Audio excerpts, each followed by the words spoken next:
Is now starting. All attendees are in listen-only mode. Welcome to the Wyoming Women's Business Center 2020 webinar series. My name is Christine Langley. I'm a business counselor with the Wyoming Women's Business Center, and I'm going to be your moderator today. Our topic is expert insights on graphic design.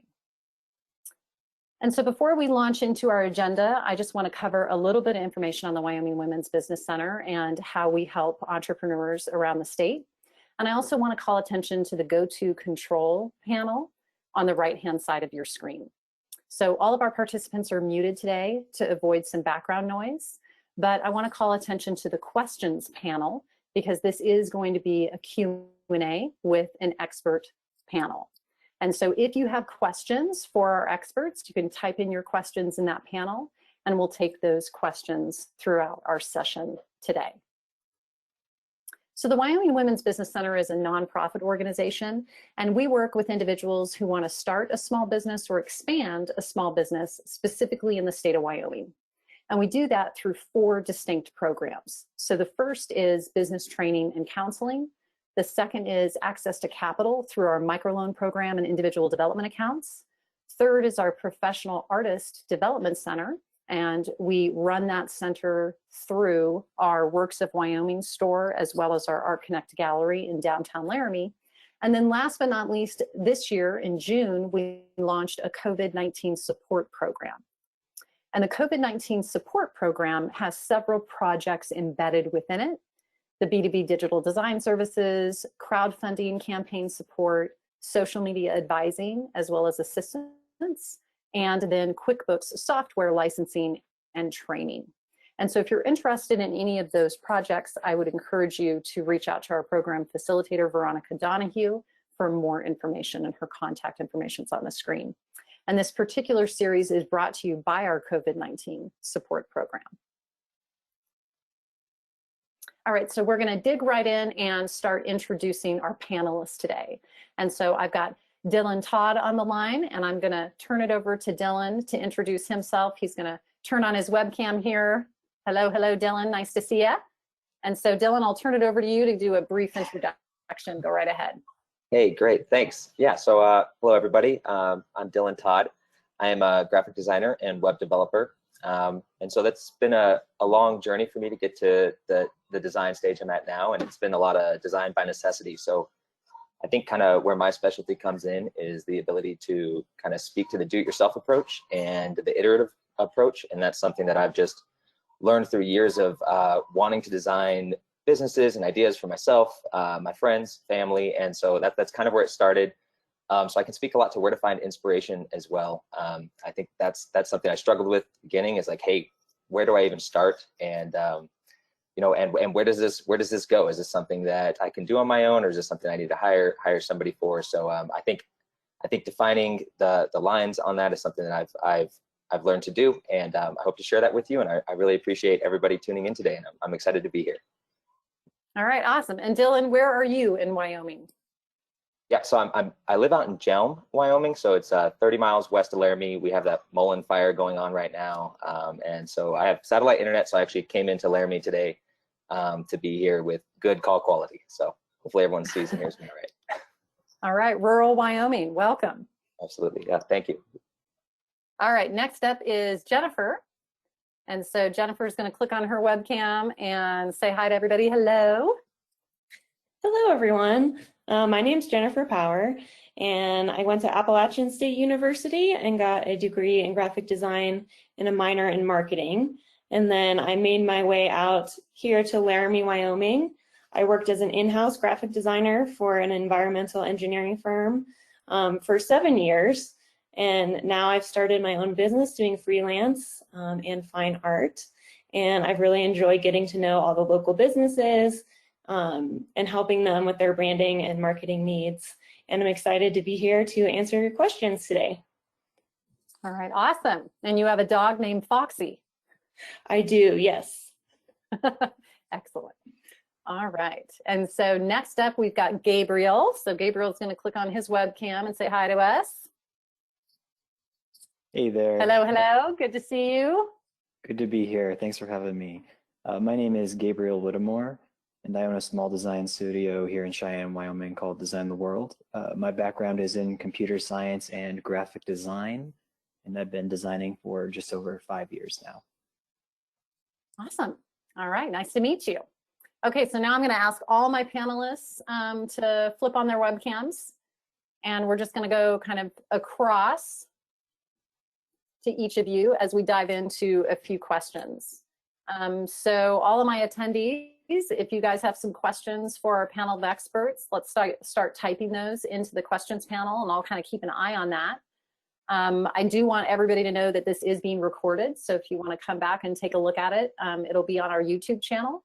So you can just go to youtube.com, type in Wyoming Women's Business Center, and you'll see it right there. I'll also be emailing out a link to everybody that registered today. So you'll have a direct link to view it as well. All right, so we're going to start out our first question. I just want to ask the panel, and I'll give each of you a chance to answer. Do you have any tips for how small business entrepreneurs in Wyoming can create just basic advertisements or announcements or just other kind of graphic elements, ways that they can do that on their own? Any tips or tricks? So I'll kind of start with Dylan. You got any ideas, Dylan? Yeah, I sure do. So this is something that came up for me in my life, and my kind of start of my journey in graphic design. And what I found, and what I think is a great resource, and I always point people to for social posts or templated graphics, is Canva. So people use it from just starting out all the way to the professional level. It's very presentable, very easy to use, and kind of allows you to get your feet wet, so to speak, without having to learn go through the learning curve of learning a whole editing software. And so those can be challenging. They can be a little daunting. And if you don't know where to start, Canva's great. It has predetermined sizes for whatever social media post you're trying to do, whatever platform that's on. And yeah, so that's where I send people, and I think I'll continue to do so. All right, and so Canva, Jennifer, Canva's a website, right? Like canva.com that people can go to? Yes, that's correct. They have a free option, so you can get started for free and then upgrade if you want a couple more features or stock photos, things like that. And one tip I have, if you're using a tool like Canva or any of the other options out there, when you're looking for a template, just try to pick one that has one or two elements that fit with your brand. So maybe you use a lot of circles or curves. Try to look for a template that has those built in already, and then customize it from there. All right, anything to add to that, Gabriel? Sure. Just like the other two designers on this panel, I think Canva is a great tool. There are other tools which are a little more powerful, which you can use on your desktop, like Inkscape, which is another great free graphic design resource. You can also find very affordable vector assets all over the web. Some great places to take a look at are subscription services like Adobe Stock or Envato Elements. Okay, awesome. Any tricks for kind of keeping a consistent brand? And so Gabriel, maybe we'll just kind of stay with you. When you think about branding and trying to make sure that everything that you're putting, online or kind of out there to the world has a consistent message, what are some of the things that people should remember? Sure. If you're coming at it from the perspective of someone who isn't an expert, I always try and steer people to the rule of less is more. If you think about how difficult it is to design something that's attractive and represents your brand correctly, don't throw yourself into the deep end. Start with something simple. There's nothing wrong with a blank white business card with your logo on the front and just basic text on the back. I've never not hired someone because of a clean business card, but I can't say the same thing is true for people with brands that were more aggressively amateurish. All right, good tip. Jennifer, anything to add? I'd say just getting, those brand colors, fonts, all those things outlined initially. So that way you do have something to go off of as far as what you're keeping consistent.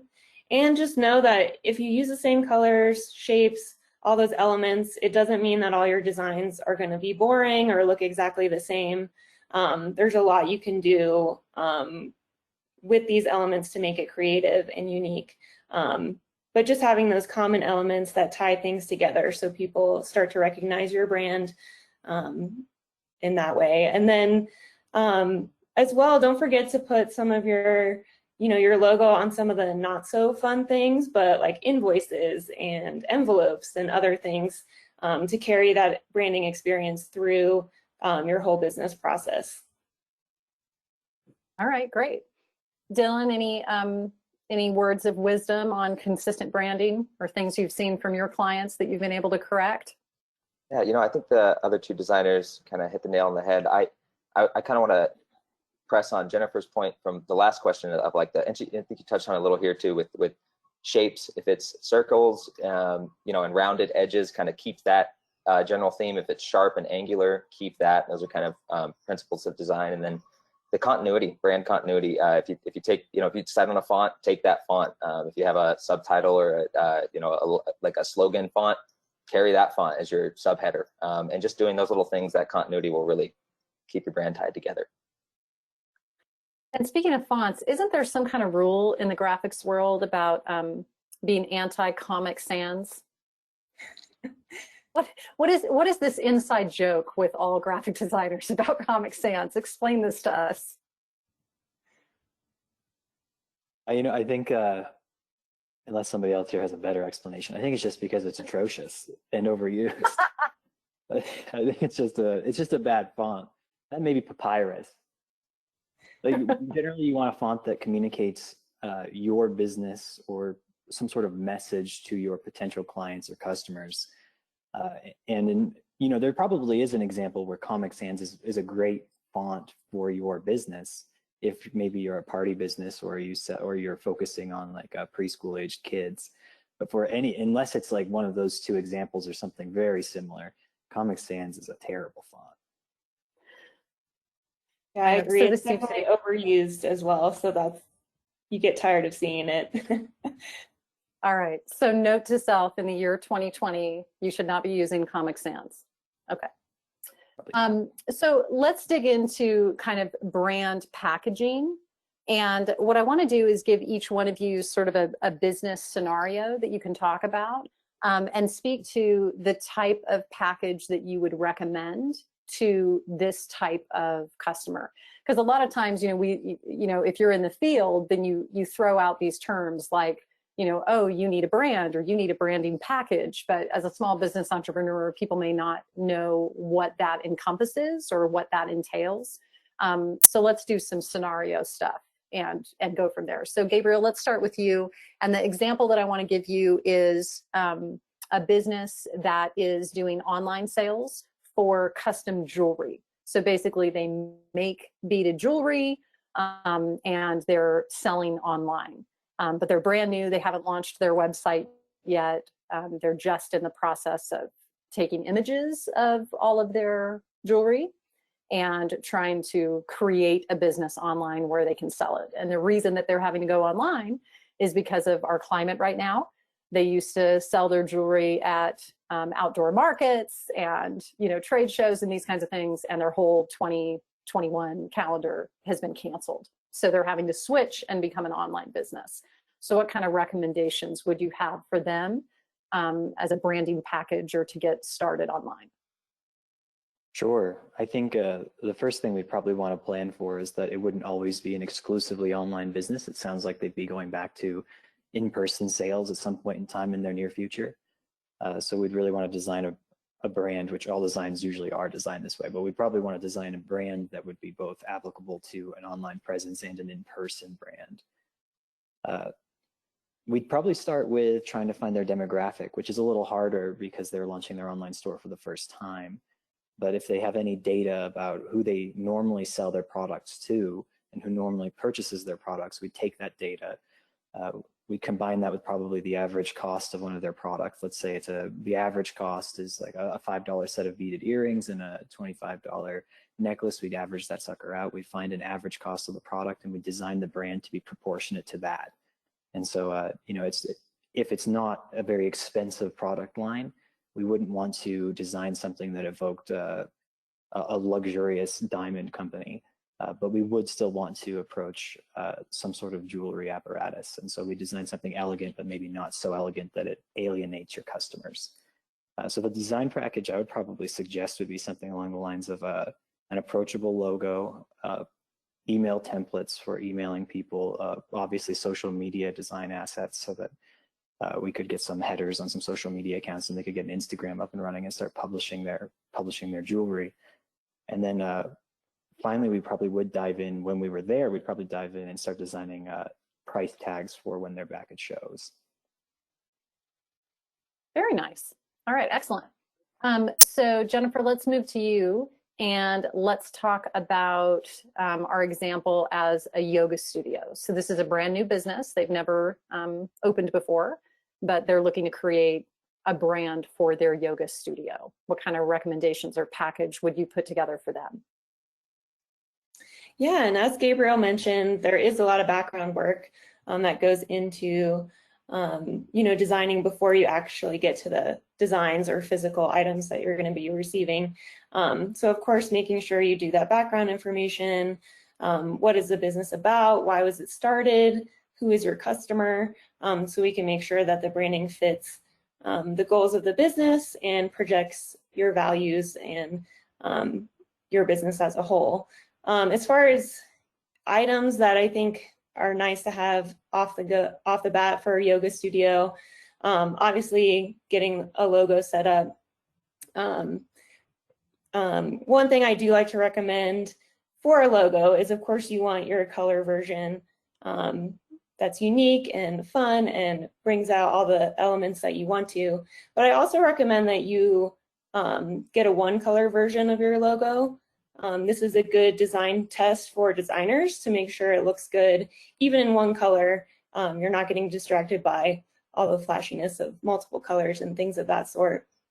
So you definitely want it to be readable and clean in one color as well. And this will help, especially with a yoga studio, if you're getting shirts made, hats, any kind of swag. Having the one color version will cut some costs because as you add more colors, the cost goes up. So this is something I'd like just to point out, that it's great to have, a couple different color options for your logo. Also, one I found helpful is kind of a light version. It could be the one color in white or light gray, or kind of another version. In case you're sponsoring an event, they're doing a poster, maybe it's for a concert, it's super dark. You don't want your logo to get lost in those kind of items. So just something to keep in mind for pretty much every business, to get those different options when you are getting your logo created. And then another item, which we've all kind of touched on, but getting a brand guide set up. And so this is where you just outline what colors you're using, the actual RGB values, CMYK, all that stuff, so everybody knows exactly what colors you're using, along with fonts. You can get into photo styles, different graphic elements, things of that nature. So getting that set up initially is super helpful. Then if you have anybody else creating graphics on your team, everybody knows, what they're going for. Everybody's on the same page.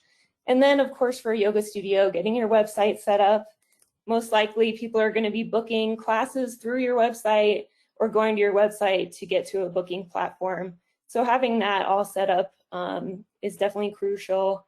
If you have any graphics for the types of classes you're making, it can be great to get a template set up for those. So if you're adding a new class, you can just switch out the photo, switch out the wording, and you're not rethinking these things every time they come up.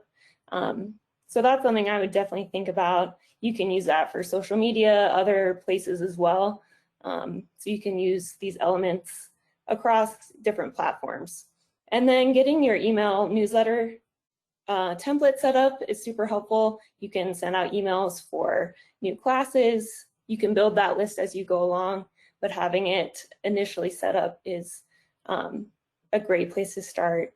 And then you don't want to forget any print collateral. So maybe for the yoga studio, they're doing some in-person classes. So maybe they want to hand out punch cards or referral cards or things of that nature. So definitely thinking through maybe a couple items to get started. You can always build up as you go, but having those in-person elements as well.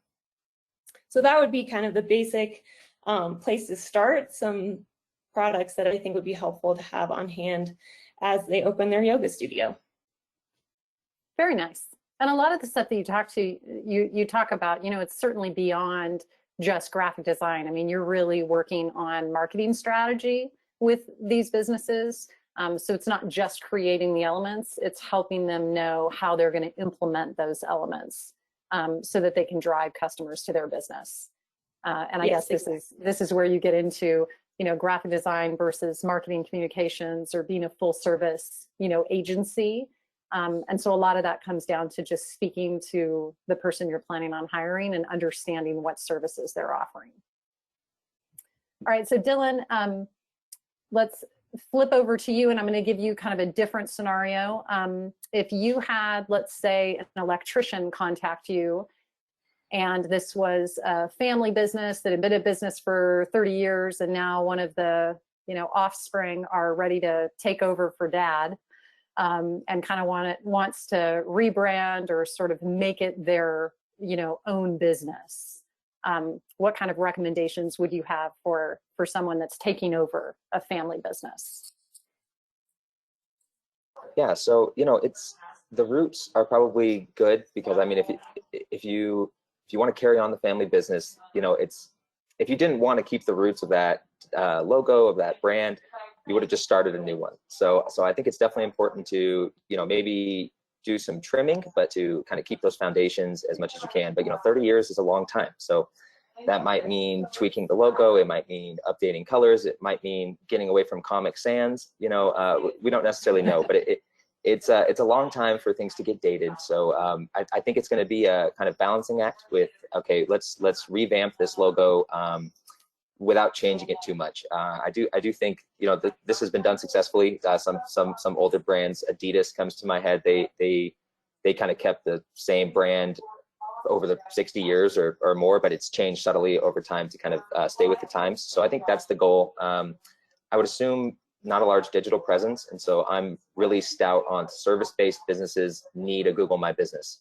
You have to have it. I think it's more important than a website. I do think a website is part of that discussion. It's like a landing page, a one page, let's scroll through it, find out some overviews. I don't think electricians can get a ton of photos of their work. I might be wrong on that, but it's kind of like it's all hidden in the walls. So, but that Google My Business, I think, is important, as are other socials. Basically, if you're not on Google, I think you're going to lose a ton of customers. You might lose me, just because if I need an electrician, I'm Googling electrician. And so if you show up, I'm calling you, especially with reviews. So that's a big one. Also social, I think, is a big one. And, the other designers touched on it, is guided social, sort of templated social.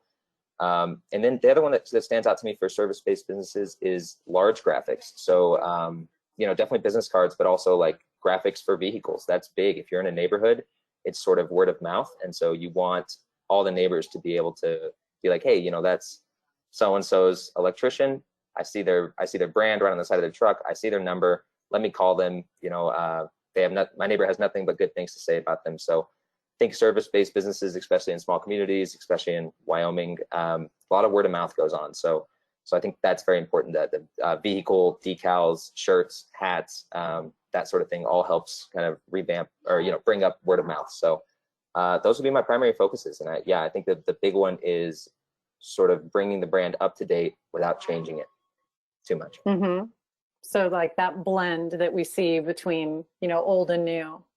And I'm always encouraging my clients to understand that people don't come to your business, especially service-based businesses, through one modality, right? So they might have seen a posting that you did on Facebook, and then a couple of days later, they saw your van in a neighborhood that they, drove through, whether you're a carpet cleaner or electrician, or whatever.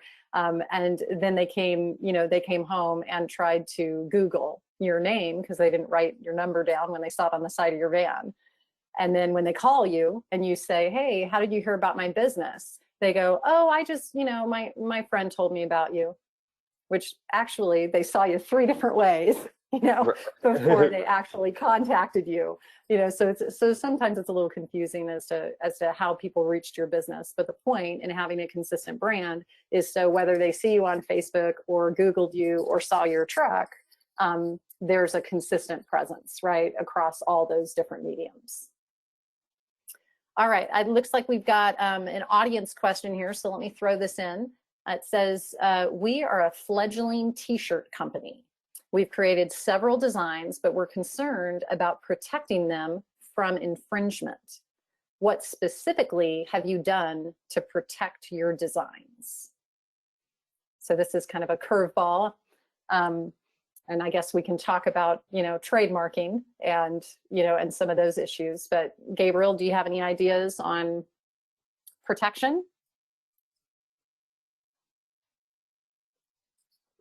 Oh, I think you're muted, Gabriel. Oh, thank you. No That's problem. a complicated question because it depends on how much cash you have on hand.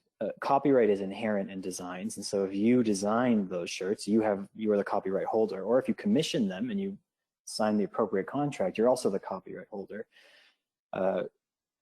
If you want to trademark a design, that can be incredibly expensive, and unless your business is actually making money, I'd say it's not worth it.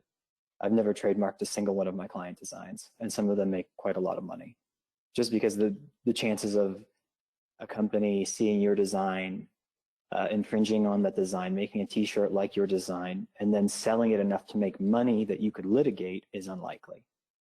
And if in the case where it becomes likely and you start seeing that happen, you could argue that the copyright by itself has been violated.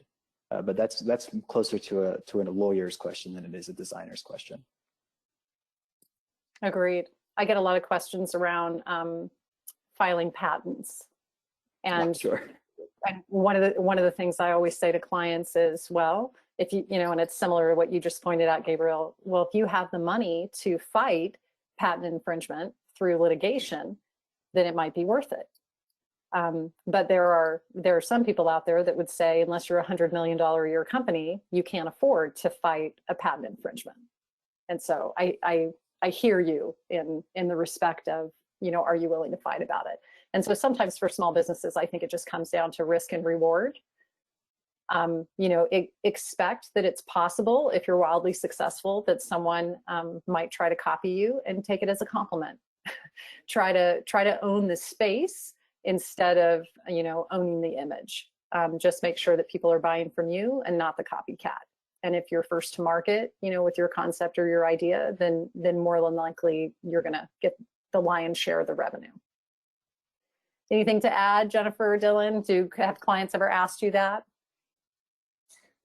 I mean, I think I agree with what's been said already. I haven't had it asked too often, but it is a good question just to think through your options there.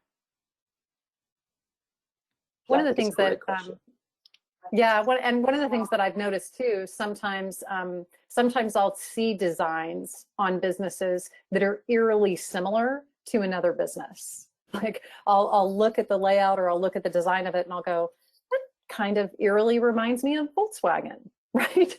And I think it kind of is. It's like a play, off of that.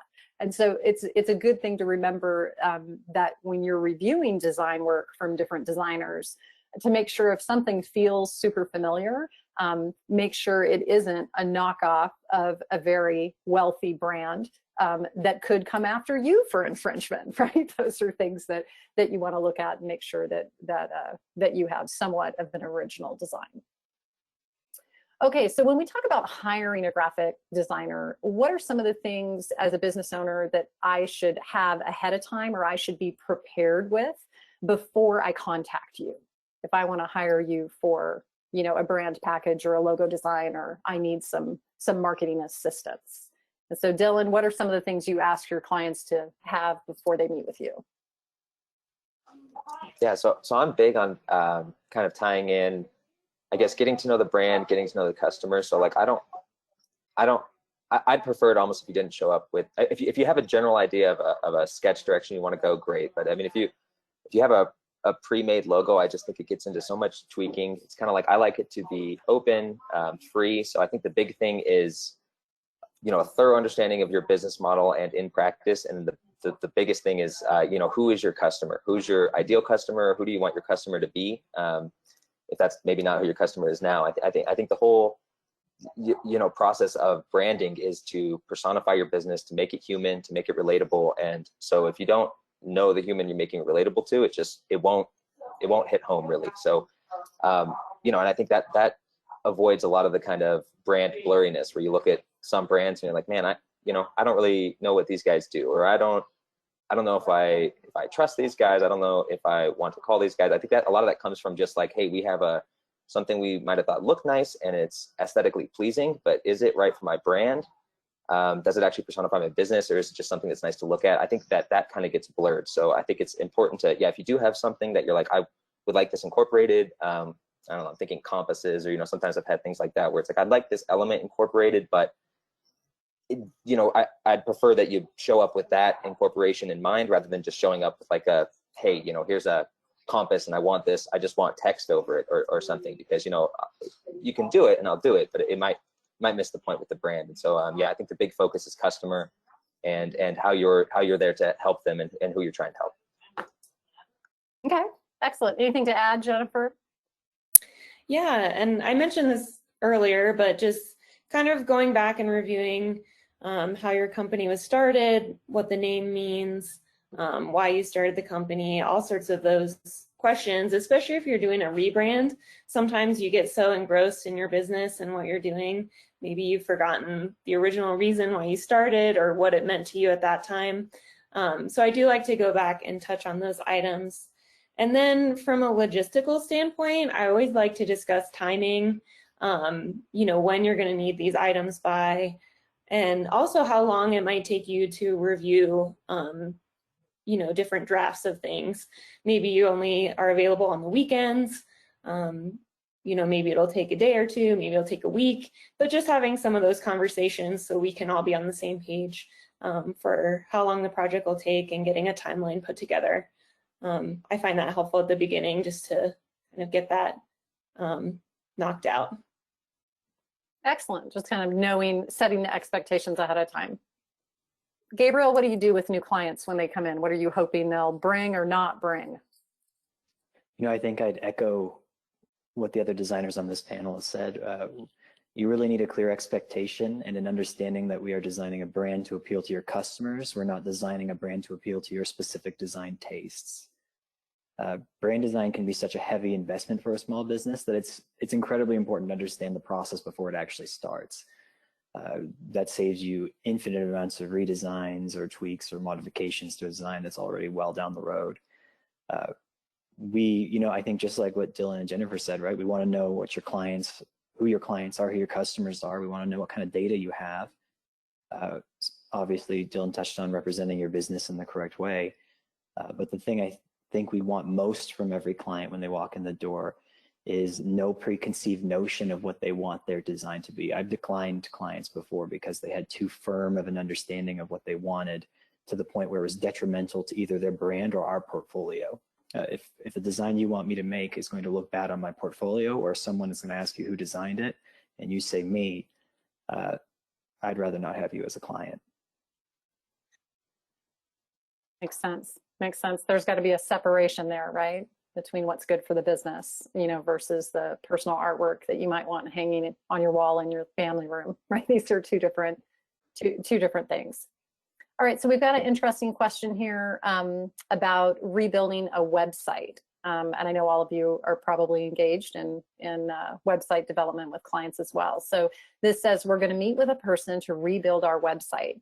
What do we need to keep in mind? We don't want to change our brand, or our logo because we're really well established. So what should we keep in mind on a website rebuild?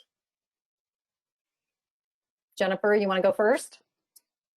Sure. The first thing that comes to mind for me is the user experience. So making sure you're building your website that's functional for a user coming into it. It can be kind of hard to step back and realize, maybe this person doesn't know anything about your business. So taking that step back, making sure it's clear, the navigation's good, it's reflective of your business as well. But just really taking a step to think of that user experience and your customer and what they need from your website. Okay, great. Dylan, anything to add? Yeah, it makes me think, Gabriel touched on this earlier, kind of the simpler, almost the better. So I think a lot gets lost in translation if you try to do too much with a website. So if it's kind of a simple like it won't overtake your brand if you don't let it. If you keep your color palette simply integrated into the website, if that's with, you know, big white background and just the nav bar is colored, if you do those kind of things, I mean, it's kind of hard to wash out your original brand. Another thing that kind of came to my mind when you were framing this question was if it's brick and mortar, I think like one way that you carry on that brand allegiance is just putting a big old picture of your business, and people are like, oh wow, so this is a new website, same company, I've been going in those doors for, you know, X years, and I know these guys, I trust these guys. So I don't think it's a valid question, because it can muddy the waters of your brand. But that's just from kind of what Gabriel touched on earlier with that. Let's, you know, it's somebody overdoing it. It's pretty simple. I think it's almost simpler to keep your brand. You already have the colors. Jennifer touched on that brand guide. If you provide that to the web developer, I mean, it should be easy to integrate. So yeah. That makes sense. Gabriel, any tips for a redesign on an existing business?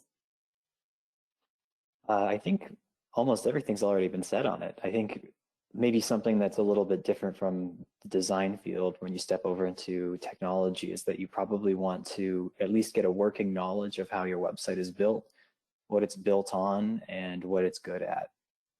You should probably check out some online services that allow you to review the speed of the website. You probably want to make sure that it's SEO'd appropriately, search engine optimized appropriately. You want to have at least some working knowledge of what you're getting as an end result, just so that you can offer constructive criticism throughout the design process, and so that you can understand when your website developer is pushing back on specific issues. Otherwise, you'll be a little blind for the final product. Educating yourself is always smart, right? The more you know about what you're purchasing, the better the outcome is going to be. That makes sense to me. All right, we've got another audience question here. This might be more on the legal side, but let's take a stab. It says, have either of you purchased media insurance as either a standalone policy or within a comprehensive business insurance policy to protect yourselves against potential plaintiffs claiming you've infringed on their designs or artwork? If so, which insurers have you used or could you recommend? That's a new one for me. Anybody ever heard of media insurance? No. Well, God love the insurance brokers. They will come up with additional things that that you can insure. So yeah, that might be more of a legal or insurance related question. And just to touch on it, I do think from stories I've heard that, you know, you'll get a cease and desist letter long before you'll get sued. So it's kind of not that that's great news, but it's like, you know, the insurance kind of side of it is, you know, what happens if somebody charges me, you know, a just ton of money tomorrow for infringing on their brand? And as far as I know, that's not the process. It's kind of like, hey, you know, this is sort of stepping on our toes. Here's ways you can change this to where it's not stepping on our toes, or, you know, hey, this is specifically how your brand is infringing on our brand. And if you pull that, you know, I think you're in clear water. So I think it's a valid question, but yeah, I've never heard of application of media insurance. Yeah, actually applying for insurance. I do have a client that this happened to, where they received a cease and desist letter from a company, you know, from a lawyer, but from a company back east saying, all right, so you're infringing and here's how you're doing it. And so you need to stop. And so they looked into it and they went, wow, you're right. We totally are, you know, and we had no idea, you know, we didn't know this was the case. And so their lawyer called this other company's lawyer, and they worked out a deal where they basically had 8 months to transition and rebrand their business. And so they dug in and did a little bit more research, obviously the second time around, because it was a little costly for them to come out and rebrand their entire business, but it sort of was what it was, right? Like they're not going to fight it because it was a legitimate infringement claim. And so they just negotiated and were able to buy themselves 8 months to prepare to rebrand their business and then launch. So I agree with you. I think it's a process. All right, so let's talk about length of time that it takes in order to do a brand project say for a brand new business? If I need all the branding and all these different elements that you guys have pointed at, when you think about timelines for clients, what should they be allotting? Is this a 2-week process, a 4-week process, an 8-week process? If they're kind of trying to calendar out the launch of their business, and they were going to hire one of you, what's a reasonable timeline, or the things that you think about when you're putting together that timeline? So Gabriel, you want to start? Sure. I think it's incredibly flexible. I've had requests for a logo with a specific budget, which only allowed for a handful of hours of development. And so in that case, it was done in an afternoon, and they got one logo mark, and that's really all they got. But if you're looking for a full package and you want everything for social media, a branding, business cards, a billboard, etc., I normally take between 1 to 3 weeks, just because the information gathering phase is important and you don't want to miss anything. And then, of course, design is somewhat iterative. It takes place over small changes, and so you want time to receive a design, to think about it a little bit, to send it back. My suggestion would be never underestimate the amount of time it takes. If somebody says it's going to take 3 weeks, my biggest response to that is always, we're very fast and it'll be done in a week.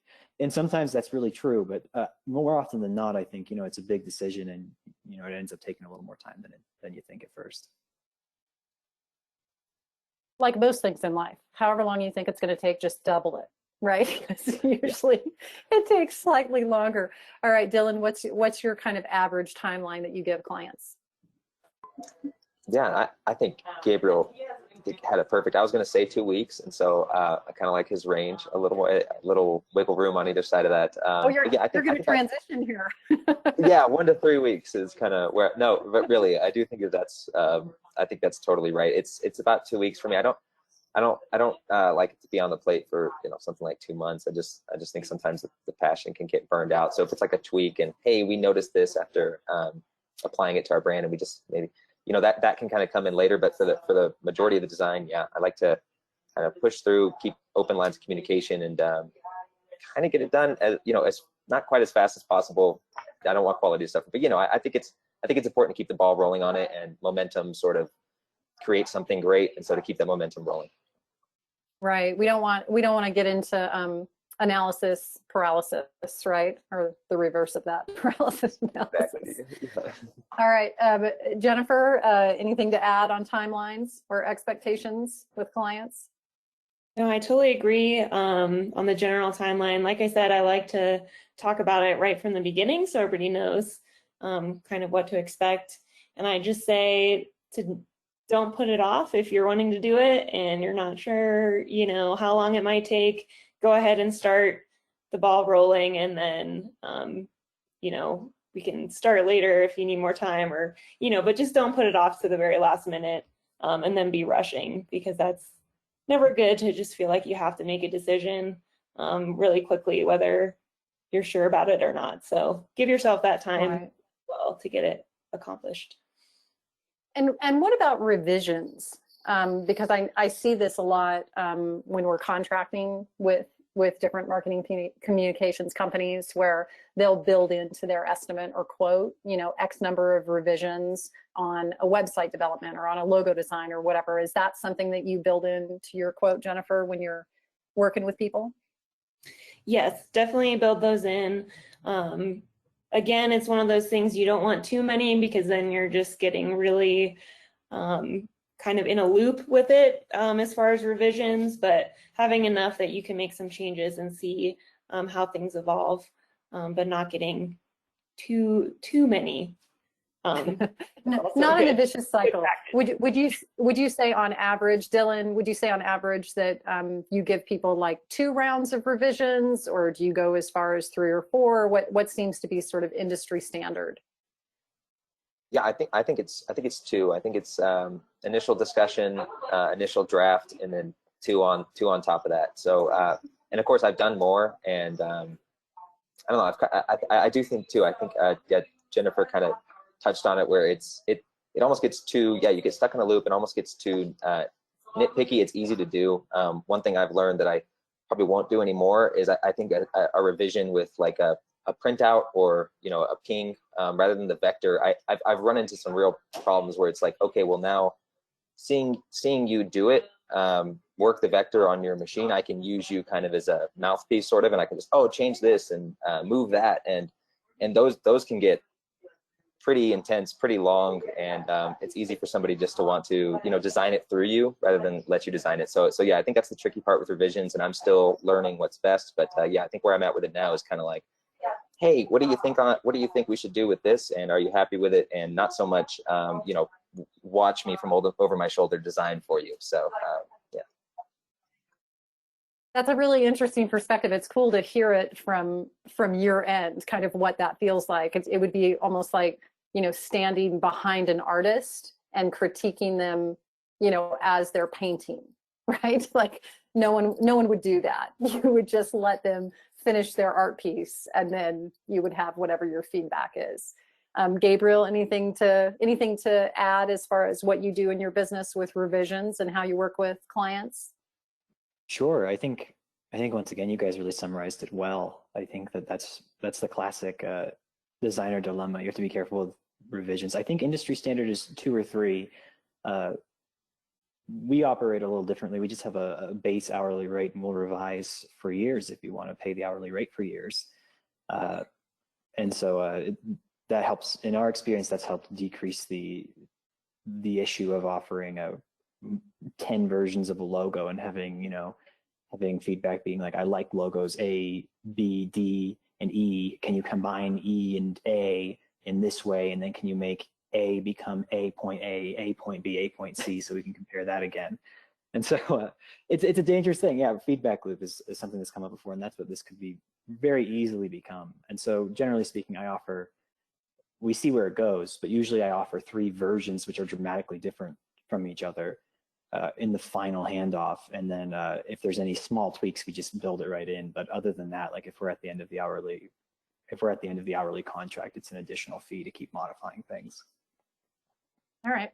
And then speaking of fees, we're getting a couple of questions, you know, on can we touch base on, you know, the general costs of these services. And I know this is also just kind of a never-ending loop of every graphic designer is different. Everybody comes with a different level of experience. Obviously, as your business grows, you know, your rates and your fees, you know, grow and can expand just like with any artist, right? A starting, struggling artist, you know, may not be charging as much, but if they're hanging in 15 different galleries, then, you know, they obviously have higher rates.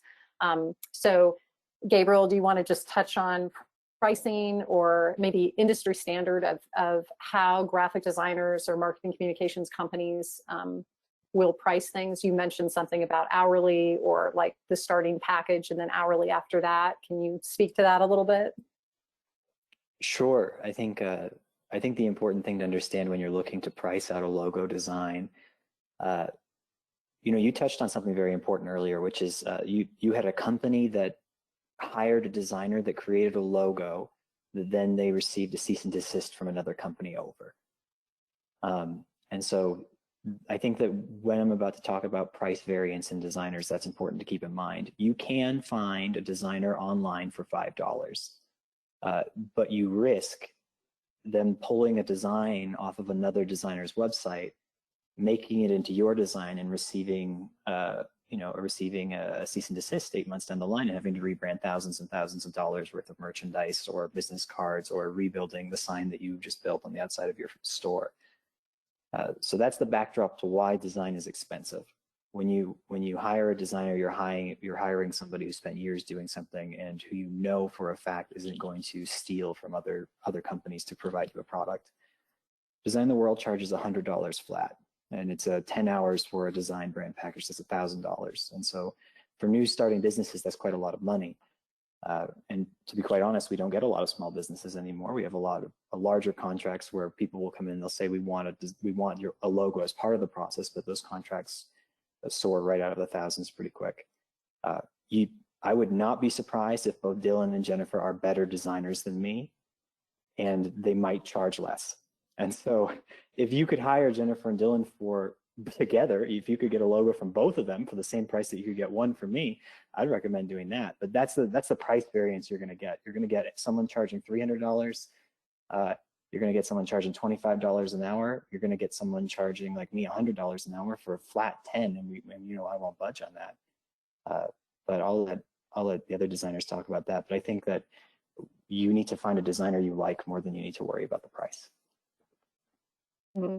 And you know, one of the things I always point to for my clients and startup entrepreneurs is that your brand and the money that you spend on marketing, you should budget this into your startup costs, just like you budget the equipment that you have to buy, the chairs, the wall hangings. If you're in a retail location, you have to spend a certain amount of money on inventory. If you're going to be selling things, this should be an upfront cost that you're budgeting, and it should be reasonable for what the market can bear for these types of services. So if you're in a position where you have to do things on a dime, then you should be doing things on a dime in all aspects of your business, not just your marketing or branding campaign, right? So if you're going high end on everything else, and then you say, I'm only spending $300, on my brand logo and full website design, and that includes hosting, there's a disconnect there in respecting, what marketing needs to do for your business. And so sometimes this comes down to just value and valuing that aspect, of your business versus overvaluing something else. And so just putting your money kind of where your mouth is as far as design and what you want. So Jennifer or Dylan, don't want to put you guys on the spot pricing wise, but do you have anything to add, or how you would counsel businesses when it comes to budget and what they should expect? As I put you on the spot, go ahead, Jennifer. I mean, I just agree that planning ahead and kind of seeing the value in what you're investing in is really helpful. Talk to a couple different designers, get a feel. You want to have a good connection with them as well and feel like you will make a good team. So that's important to think about as well, besides just looking right at the price and then determining from that only. So I definitely say talk to designers and go over what you're looking for, see what they can do in those areas and go from there. Yeah, and just see if you resonate, right? Just like anybody that you would hire, you're going to interview a few people. And so this should be the same way. You should feel comfortable talking to a couple of different people, and whoever you're resonating with and you feel you're on the same page with, focus on that a little bit more than, oh, this person is going to be $150 less, or vice versa, $150 more. That makes sense to me. All right, well, I appreciate you guys so much for joining us today for this webinar. I'm going to click forward here really quick and just recognize our funding partners. Of course, this is made possible through the Small Business Administration as well as the Wyoming Business Council. Those are our two primary funders for our program, and so we appreciate their support. It's why we can bring you these types of programs. And I had a couple of questions about additional information on the COVID-19 support program. I know that this has been really popular since we launched it on June 10th of this year. And so if you need more information, you've got my phone number and email address, as well as Veronica's. She's our program facilitator. You can always go to the Wyoming Women's Business Center website, which is wyomingwomen.org, to get more information on all of our programs, but specifically the COVID-19 program, if you were interested in some of those specific projects. So when we close out today, a survey is going to pop up on your screen. We'd love to get your feedback. If you like this expert panel format, we're interested in doing more of these going forward. And so thank you again to Jennifer, Dylan, and Gabriel. We so appreciate your expertise. Thanks for participating in our COVID-19 support program as well. It means a lot to us to have experts around the state that can help small businesses. So thank you so much. We appreciate you, and everybody have a great week. Right, Thanks, everybody. Bye-bye. Thank you, guys. Thanks.